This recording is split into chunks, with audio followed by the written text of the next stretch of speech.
Welcome. Welcome to another edition Welcome. of the Wheat and White Bread The podcast. wheat and white bread, baby. What it We're do? trying to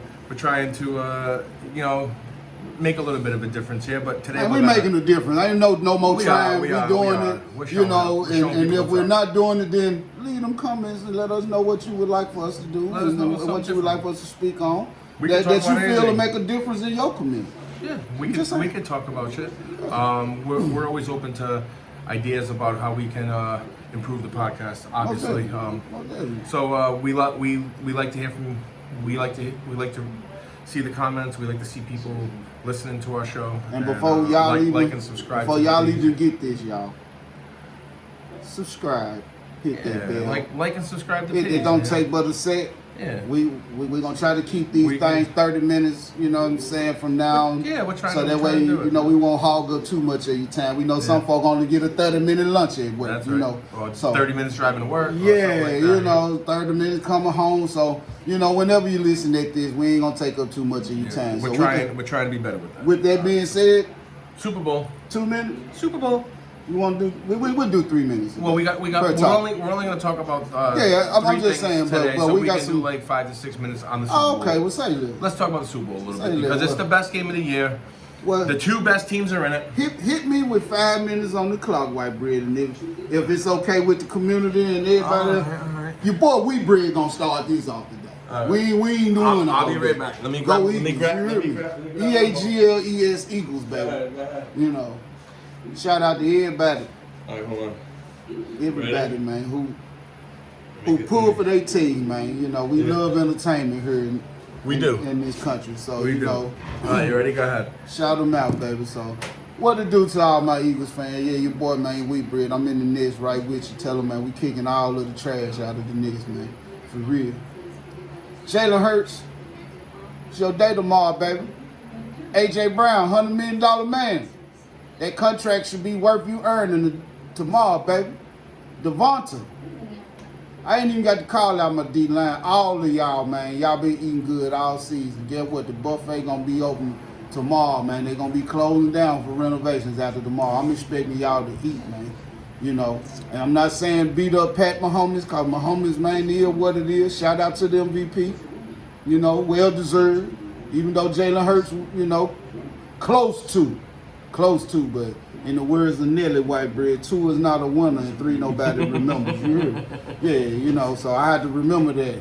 He If you're not first, you're last, right? Hey, I tell you, man. So you know, it is what it is. But I'm hoping for a great game tomorrow. I'm definitely expecting us to come out with the victory. So for everybody who betting with us, I know they gave us what, 1.5. Take that bet, man. Take that bet. You know, that's easy money if that's the only bet you gonna make. Easy money. You know, Easy money if against you're gonna Mahomes. disrespect the best team all season, like they're saying that we only good to put up and beat them by 1.5 points, I don't know about that. You're going against Patrick Mahomes. I don't care. I He's that respect guy. that. I respect that, but He's I don't, that I don't care, white bread, because at the end of the day, like I said, we've been the best team all year. And we play as a team, we play as a unit. That don't mean Coach Reed and his staff ain't gonna have a great scheme, a great plan. But all I can tell you is, we coming up out this thing, man. That'll be a good look. You know, I know they ain't gonna put a statue of Jalen Hurts up in front of it unless you call something else. And you already got a Philly special, so I don't know what else you could have out of Philly that you could name something after. But I'm looking for something. I know everybody say can't win with a trick play. They won Hey, against the Patriots with a trick all I play. can tell you, man, it ain't what you do, it's how you do Last it. time they won a Super Bowl, they won with a trick It's how play. you do it, you know. Yeah, you know. So, you know, I know Pat Mahomes them gonna have some. They might have an onside kick or a fake punt or something like that. You know, up their sleeve. I do believe that. You know, Andy You Reid's know, gonna come with some trickery. I do believe they're gonna have something like that, a fake punt or something. And I know we're gonna have to worry about that blitz because they're gonna have to send the blitz. That's the only way to nullify the passing. So, you know, if they're gonna live with blitzing, you know, then I would just say, to be honest with you, then that's on you. God help you. Because we gonna light that up the same way he expecting to quick screen us and halfback screen and all of that quick hitters, because that's all that I believe we're gonna see from the Chiefs. We may see 8 shots or 2. Yep. But I don't even think he gonna throw past 15, 20 yards to Travis Kelce, man. He got to worry about the blitz. That's what we do. Well, when you say we blitz, we get pressure. So, his offensive line got to be ready, and I'm hoping that they are, because, I don't want no excuses, man. None. Because everybody going to have something to say about whether his ankle bummed out or Jalen Hurts' shoulder bummed out, whatever. We ain't making no excuses, whether it's one way or already predetermined. I want to see when I cut it on, I want to see us have a damn good game and look like the best team that we done been all season. And hopefully one thing I'll be able to tell them folks, man, when we talk about it next time, I told you so. Next week, you're going to be real happy? I told you so. Because, hey, remember this. We've been the best team all year. I can't stress that point enough. Everybody acting like this is just something out the blue. Like this is just something that shouldn't have happened. But I do know last season they were calling for Jalen Hurts to possibly lose his job. Philadelphia needed to look for possibly getting another quarterback in the draft and have a quarterback come. This was all being said soon as he had started his little ascension to starting on the permanent. He won all his few little stars, but he still wanted to start. You know what I'm saying? When they let Wentz go, then that's when he became the starter. But leading up to that point, that was always still a question upon this man. Everybody was bashing him. Now they worry about how much money he gonna get. Don't you think they drafted him to get? Before I finish, they drafted him because they got him in the 6th round, so you didn't have to worry about much of an impact. Yeah. So but he panned out to do what he's supposed to do, and so go Eagles, baby. That's my time. All right. Well, listen. I'm gonna quickly move into my say about what I think is gonna happen here. I think everything that you read about this game. That's why it's 1.5 points. If it's a 1.5 point spread, that means it's a pick-em. You can't win, or you can win by 1, I guess. But 1.5 is like a pick-em game. Like Vegas doesn't know who's gonna win. So everything that you read is like this right here. ESPN's FPI is almost split down the middle, as it has the Chiefs winning 51.8% of the simulations to 48.2% for the Eagles. The Chiefs are favored to win by an average of 0.5 points. 0.5 points. You know what that tells me? That tells me that the game's gonna come down to whoever gets the ball last. And then, just like when Philly won the Super Bowl last time, me and him, I'm a Patriots fan, he's a Philly fan, we were watching the game together, and when Brady got the ball back, and he was down by 5? Yep. I said, I looked at him and said, either somebody on your defense is going to make a play or Brady's going to make a play, and either the Patriots going to win or Philly's going to win right here on this drive. And 3 plays later, Brandon Graham went around Shaq Mason like he was a traffic cone and fucking slapped the ball out of Brady's hand, and that was it. You guys made a play and you won. I think it's going to come down. That was it. That was it. The game was over. I mean, everybody knows that. We don't got to talk about that. I mean, we can talk about the 6 times that the Patriots won the Super Bowl compared to the 1 time that Philly won. We can talk about that if you want to bring up the past. You spoke on that. I just wondered who you said. It just sounded good when you said it. Yeah, I know. You know what? You know what was really good though for me was in 2003, when the Don McNabb was so great and Philly was coming in and they were on fire. And Brian Dawkins and what happened then? It's so nice to say it. I mean, what happened then? Won, yeah, we won. All right, so we made play and we won. Donovan McNabb threw a pick. I thought we were talking about the Chiefs and the Eagles, but you brought up the Patriots. How great it sounds. I spoke of the Eagles. All right, so I'm gonna move on. Philly. I think it's gonna be a close game, but you know what? I was talking to my neighbor Jerry when he was outside earlier, and I think we both agreed that I know the Phillies had a great season and this and the other, but just like Jerry said to me, betting against Mahomes is like betting against Jordan, and it's just it usually doesn't work out. So I hope that they win because you're my homie. But if I was putting money in the game, I think I would have to bet on Mahomes. You know, I've been on Mahomes all season. But I think it's just gonna. I hope it's a great game. I hope it comes down to the last series and the last play almost. I hope it's like that game, like maybe even fucking OT, where it comes down to like and like Hurts is fucking like 300 plus yards and 100 plus yards rushing, and Mahomes has like 400 yards throwing total. They both have like the same amount of yards, and they're just going back and forth like Brady and fucking Patrick Mahomes did in that fucking AFC title game. Remember, they're just going back and forth. That's a fun game to watch, man, and that's the kind of game that I want to see. I know both teams have a really good defense. Chiefs are top 10. Philly has the top defense. KC's ninth, but I think KC's going to have to rely on Frank Clark and Chris Jones to get the job done. I think that just like you guys are going to have to rely on your defensive line to get pressure with 4, I think KC's in the same boat because they got to have somebody watching Jalen Hurts. Or he's going to kill him with that run because he'll take it. Whatever they get, especially in this game, don't matter. You got the whole offseason to heal. It's all balls out this game. So he's going to be dropping his shoulder. He's going to be spinning. He's going to be jumping. He's going to be doing whatever he can to get a 3rd and 7. And somebody's coming at him from the 5. He's going to dive for that shit and stick the ball out. He's going to be doing it all. And so is Patrick fucking Mahomes. He's going to be holding the ball till the last second and doing those stupid fucking passes to his running back. Them like, down, like all that shit's going to happen. And I can't wait to see it. I can't wait to see it. I want to see it. It's going to be a great game. So we're going to lose to the shovel pad. No.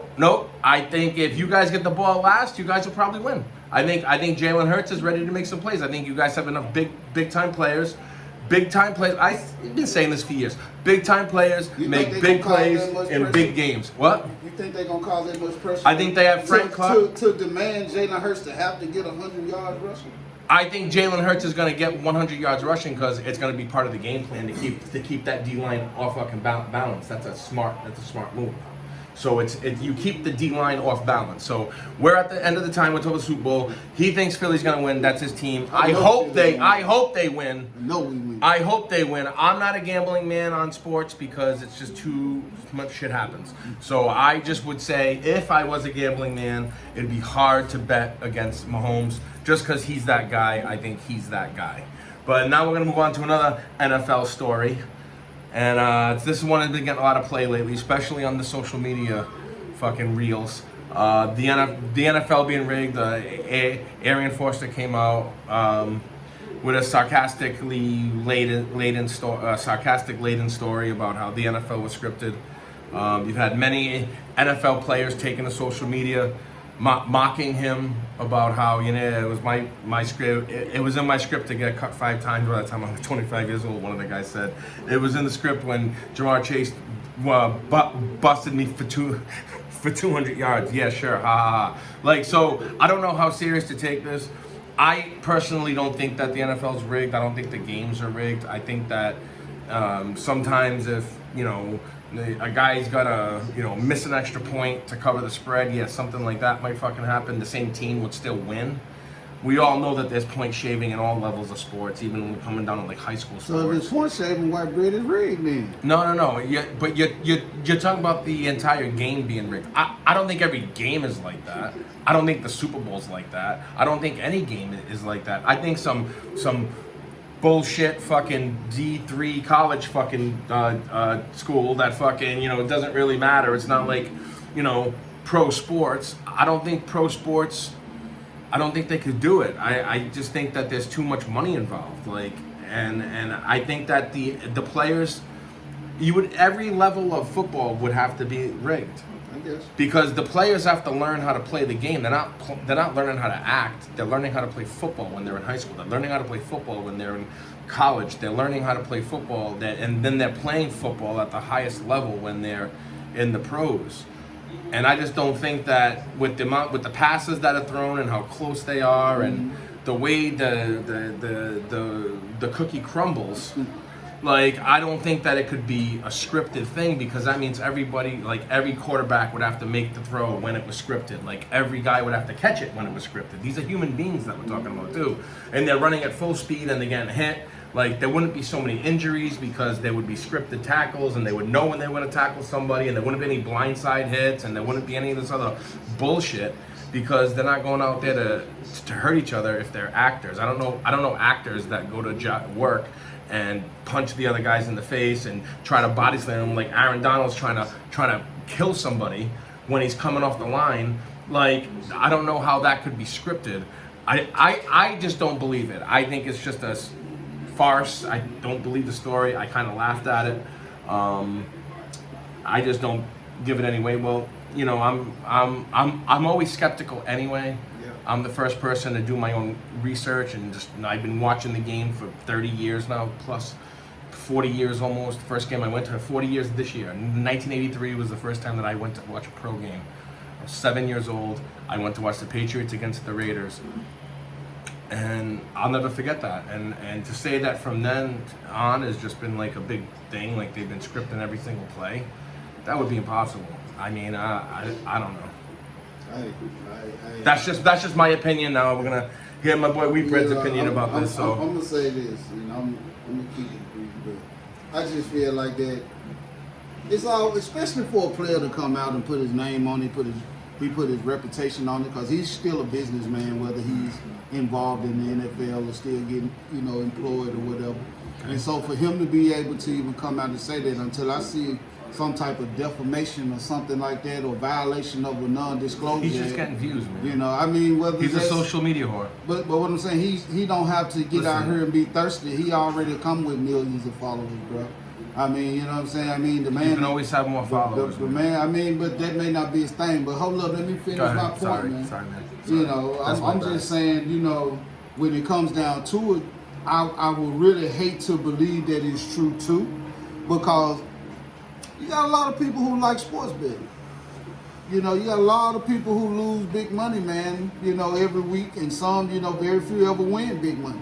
And for it to be so scripted, if it is, then you're hustling the people twice around. Because every team gets their share in the TV revenue, whether you're a winning franchise or a losing franchise, it don't matter. You know, you're going to get a big check either way it go, because you're a part of something bigger than you.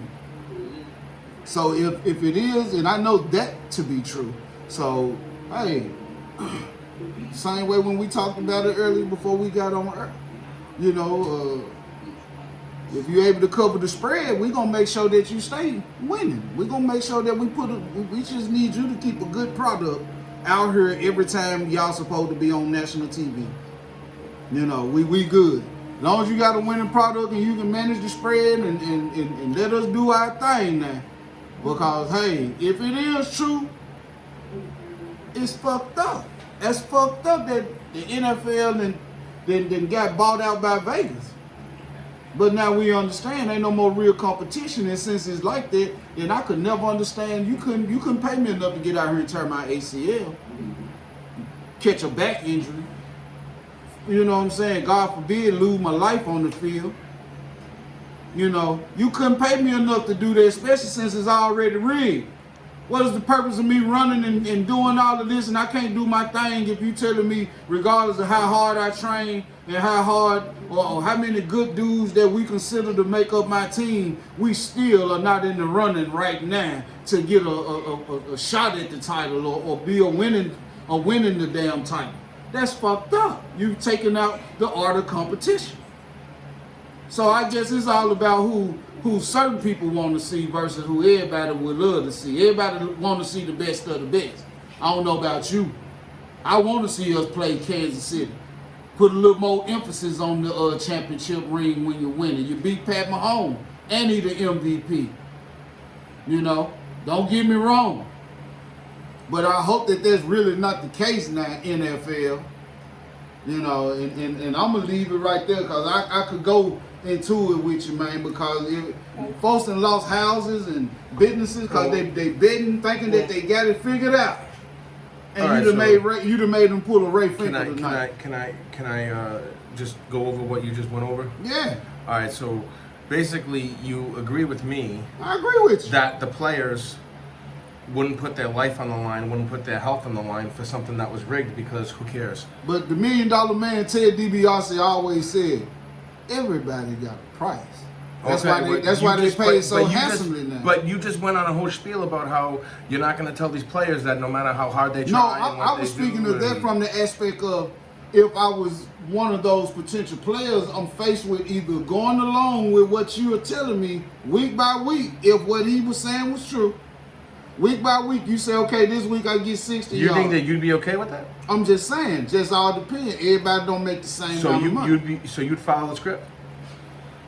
Man, You would cheat people out of millions of I ain't dollars, gonna lie. like you just said, because if the players are, I'll have to go if the there NFL is scripted, then that means the players would also be liable for people losing their houses and losing millions of dollars, Yeah. because they're going along with it You're and not damn saying right. shit. You're damn So right. me as a person, I'm thinking that these guys worked their whole life to get I drafted. wonder how much clarity to that NDA that they were speaking about. What NDA? See, this is only one player's ever said that ever. So out of the thousands and thousands and thousands of players who have played in the NFL, you would think that one or more of these pissed off guys who gets cut too early in his life would have blown the whistle. We're gonna do something. No, about we it. got a social media whore Hey. doing a conspiracy Type theory because that it, in. I would love it to gets see likes it. and it Do gets likes and NBA comments. and NFL athletes have to sign NDAs Okay. to get employed into these different, I mean, hey, NFL players sign NDAs. No, players do not sign non-disclosure agreements. Short answer, no. short answer, no. Okay, that's what they said, that they don't sign. And who is this? Well, that was just what first popped up, but hold on. Yeah, because, we're here at the Wheaton White Bridge. We like to make sure that we go and we'll reference it live with y'all so y'all can be able to be a part of it, Now, the one thing that sometimes that they will have to sign is they won't share playbooks, like when guys switch teams. Right. You would have to sign something saying that you're not going to share the playbook with the team that you're going to, because that would give them an unfair advantage. Especially if it was like a divisional team. Guy from the Patriots goes to the Jets, guy from Philly goes to Dallas. He brings Philly's playbook with him and says, hey, here's Philly's playbook. Like, you can't fucking do that shit. So, I mean, that would make an unfair advantage, for teams. Like Bradbury did, All right, so we're gonna move on quickly to the NBA trades because we're at 20 plus minutes here. So we said we're gonna try to keep it to Go 30. Eagles. Go Philly, baby. Like I said, I hope they win, man. I really do. You really You're do? Of course I do. That's You're my my boy, home, man. man. That's my home, Did you man. hope the Patriots won when they were Yeah. playing the Falcons? Well, definitely. Of course. Wasn't that the greatest game? We watched that game together, standing fucking a foot from my TV. Stay on script. I know, I'm man, just bro. saying it. Tell them how great that experience was, dude. Man, we know Standing there in exactly. front of my Go- TV. I think that's like 6, 7. It was a long time ago. All right, Kyrie. we're gonna talk about NBA trades and what we think about them. First one that's on the article here is the Kyrie Irving trade to the Mavericks, where the Mavericks got Kyrie Irving, Markieff Morris, and the Nets got Spencer Dinwiddie, Dorian Finney-Smith, a 2027 second-round pick, a 2029 first-round pick, unprotected, and a 2029 second-round pick. So that 2029 unprotected pick, if the Nets, if the Mavericks go to trash by 2029, it could potentially be a fucking lottery pick. Right. So I mean, I don't know who wins this trade. I don't know enough about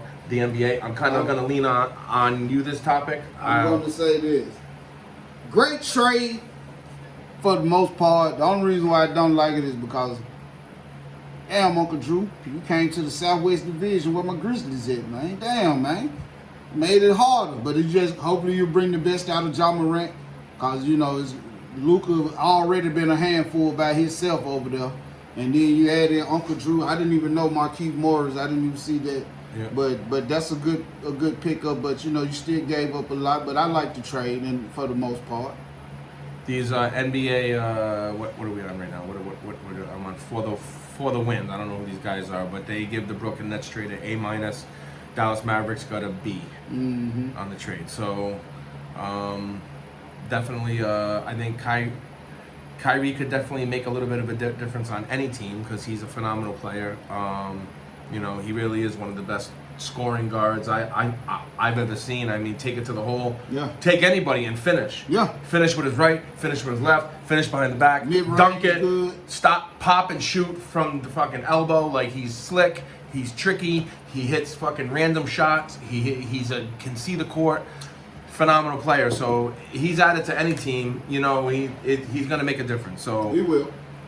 Kessler Edwards to the Kings. I don't know about this one. We're gonna Next. Let's go to this Russell Westbrook, D'Angelo Russell, and Mike Conley three teamer. So in this trade, The Jazz get Russell Westbrook, Good Damian pickup. Jones, Decent pickup. Juan Toscano Anderson. Good pickup. Lakers 2027 first round pick. It is protected 1 through 4.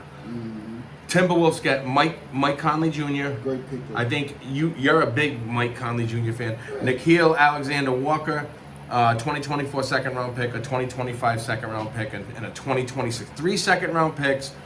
A really good player. Mike Conley and Russell Westbrook are pretty right? Similar trade-off in value. So I mean, and then the Lakers got D'Angelo Russell, Jared Vanderbilt, and Malik Beasley. I don't know any And you of these know what's players. funny? I know D'Angelo Russell, but that's about it. You know what's funny about that trade right there was when LeBron got there, him and everybody else wanted D'Angelo Russell gone. He couldn't play. He want this. So they got him back now? And you done brought him back to the team. Y'all, they drafted him if I'm not mistaken. Right. Yeah, Well, you know way come more on, about the man. NBA than me. So I'm just saying, I think we need they to get did Randy draft over here him. sometime for this NBA Malik talk. Beasley gonna be a good pickup. I think all three of them is. I don't know much about Jared Vanderbilt too much. I think I remember the name from being in college though. But Mike Conley is gonna be good. He went to a real good team. You got Anthony Edwards. You got Big Cat down there. So you know Mike Conley been coming off the bench. Damn near where he was at. Well, they gave the Jazz overall an A. They Yeah. gave the Now, I'm gonna tell you something. Timberwolves a B minus. Russell Westbrook and finna the make it Lakers to the got a playoffs, B and LA plus. ain't gonna. Russell Westbrook gonna benefit so much from that trade, man. I mean that. How about we move on to the one that we all want to talk about? Kevin Durant to the Suns. Suns get Kevin Durant, arguably one of the best players ever, arguably one of the best scorers ever. I mean, phenomenal player. And T.J. Warren. The Nets get Mikal Bridges, Cam Johnson, Jay Crowder, who's a ball. That guy's a good player. I'm about to ask you how many points. We'll get KD 35, and we'll say T.J. Warren. We'll say T.J. Warren is maybe 17. I say between 14 and 17 points if they let him start. All right, but Mikal Bridges about 28, Cam Johnson about 18, 20, Jay Crowder about 16. Yeah. You know what I'm saying? And like 16 boards too. Hey, I'm talking about they gave up a lot of their bench to get KD, man. But he's a game changer. I understand. And the Nets get, this is the biggest thing, 4 unprotected first round picks. You better hope that you don't give up a fucking lottery pick to the Nets in this trade, because they're gonna get 4 first round draft picks. That means for 2023, 2025, 2027, and 2029, they are gonna have 2 first round picks every year. Yeah. They're gonna build a fucking team, and I like when trades like this happen, because that might make Phoenix win the title. And but you gotta win a title if you sacrifice your future. And when you give up 4 first round draft picks unprotected, you're basically sacrificing your future, because now you have to rely on free agents, and you have to pay free agents more than that rookie that you can draft with that first round pick. The Celtics got Tatum and Brown in the draft. Like, I mean, they got a lot of their players in the draft. Everybody gets plays. The Grizzlies got Ja in the draft. All right, we're gonna finish up. Celtics get Mike Muscala, who came in and hit 4 3-pointers in his debut, just passing that along. And now they turned around and traded Jay Crowder to the Bucks. The Bucks got Jay Crowder, and the Nets get 2 second round picks. So now they have 4 first round draft picks and 2 number 2 extra picks that they can package and get a lottery picks every year. They can get a lottery pick 4 years in a row if they wanted to. Yeah. Trade 2 1s and a 2 1s and a 2. You're getting a high in the draft. So this is the Nets are building some draft capital to replace KD and Dr. Drew quickly. Uncle Drew, Dr. Drew. So Jay Crowder, and the Pacers got George Hill, Serge Ibaka, Jordan Nwora, 3 second round picks. So that's, I don't know. We're gonna wrap it up here. We don't really have much more time, but the NBA season we'll be talking more NBA now once the Super Bowl ends, because we won't be able to talk about anything until the draft, really. We still got football coming because the NFL draft coming right. That's right. The draft is around the corner, but we could talk about the NBA more, and we could talk about my Bruins a little more too. I know you don't like hockey, but I'm gonna do a hockey minute. I don't give a fuck. Yes. Bruins are the best team in the league, dude. They're fucking sick. All my Bruins fans, Shout out what's to the up? Bruins, Shout out to the Bruins, but shout out to the Celtics and the Bruins, both respectively first in their fucking league. First, both Boston teams. The Patriots didn't bring it this year, but the Celtics and the fucking Bruins are bringing it.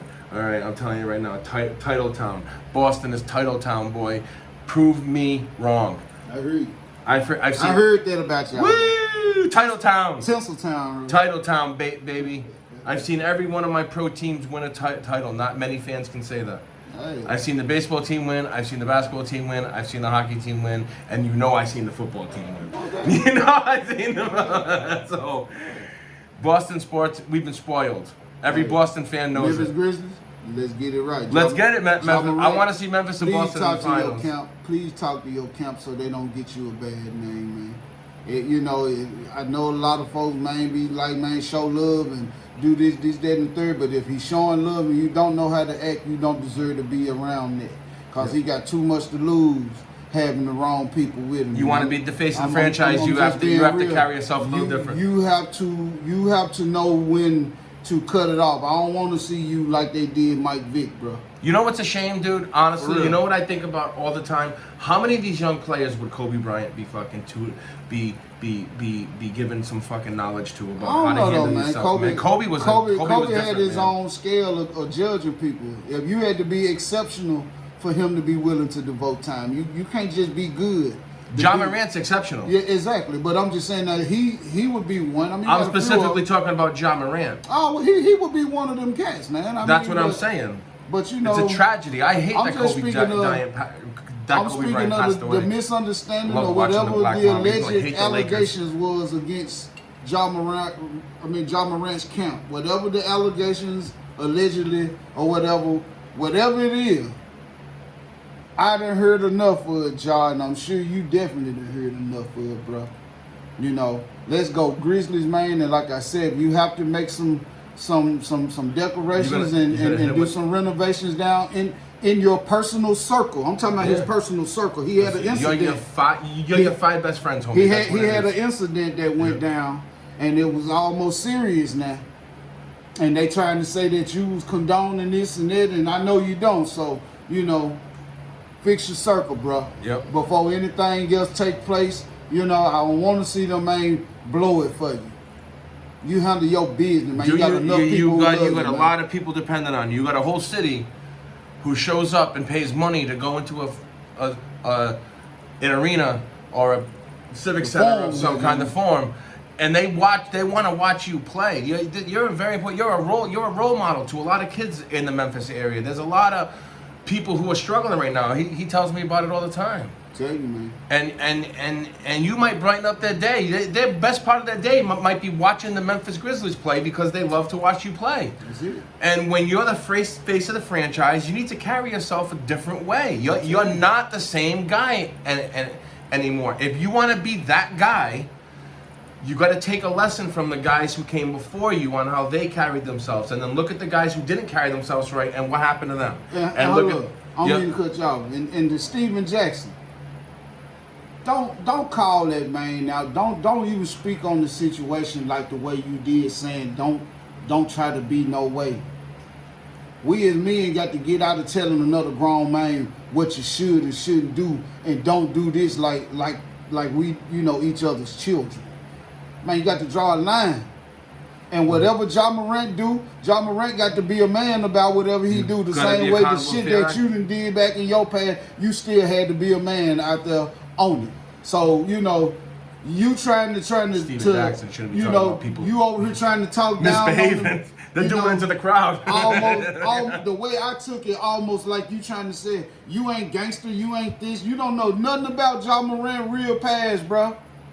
You don't. What does that have to do with him playing I'm just basketball? saying because that's this what was, I'm saying though. This Why was is the he bringing that shit up? All of this goes a part of the situation that I'm saying that he needs to clean his camp. You see what I'm saying? Just the way the image, get rid of that Ja Morant gave off is one thing. But trust me, he's been told by enough people. He don't need you going on social media with your big platform trying to talk down and trying to sun him like he ain't got a daddy. His daddy is there with him every step of the way. Yep. His daddy had Daddy to tone was him got in down. a fight with Shannon Sharp. Hey, it is what it is, I know, man. right? What did you think about that quickly? Because we gotta wrap this Man, up. I'm gonna tell you something. Both of them boys, man, this all was good show. I'm sure Shannon Sharp was drunk too, cause Shannon Sharp like to get fucked up. Acted up, yo. But whatever, it is what it He is. was I mean, drunk. yeah, it was. Both of them was drunk. We both know of them John was drunk, Morant there yeah. to keep a glass. He called him Mr. Bottoms Up. You hear me? Yeah, well, You know what I'm saying? So, but shout out to the people, man, who been trying to keep him straight, man. And I'm here at the Weed and White. We gonna be on your ass too, y'all. yeah, and we're gonna wrap it up quick. We're gonna wrap it up right now by saying, hopefully, you guys like what you're hearing. We're trying to keep it to a minimum. We're trying to keep 30 to 35 minutes. We're right at that point now, so we're gonna wrap it up. But Yeah. please like and subscribe. Please hit that And bell. next week, I'm gonna have some good updates about the Maryland Arena Foundation. Next week, we're gonna be distributing our first checks to women. We're reimbursing them for their medical debt from last year. So I do outreach to oncology offices, the people who work there, identify people who are in need, who have stage four breast cancer, and I can reimburse them for their medical expenses that they incurred at that doctor's office for last year. So they're going to be getting a check that they can use for whatever they want. It's just money they were saving that they didn't even know that they were Look it saving. up, y'all. So Maryland look up the Arena. Maryland Arena Foundation.org. .org. I'm trying to make something really great happen here. I suffered a tremendous tragedy in my life with my wife passing away. She died from stage 4 breast cancer, and I'm just trying to help some people out. So we're going to be talking about it more, but it's something that we're going to do. This is her right here. Look at how beautiful. Look. Yeah. So beautiful. Memphis knew her for years. And it was just a tragedy. So, but I'm gonna try to make something positive happen out of a huge negative. You have to balance your life, balance the energy. right. So that's what it's all about, man. Balance. So hopefully the Phillies' offense will be balanced and they will win the game. Because Go I'm Eagles. hoping that they do. Because this is The one Weed of and my White great bread, baby. homies. And we will talk to Get you that bread. soon.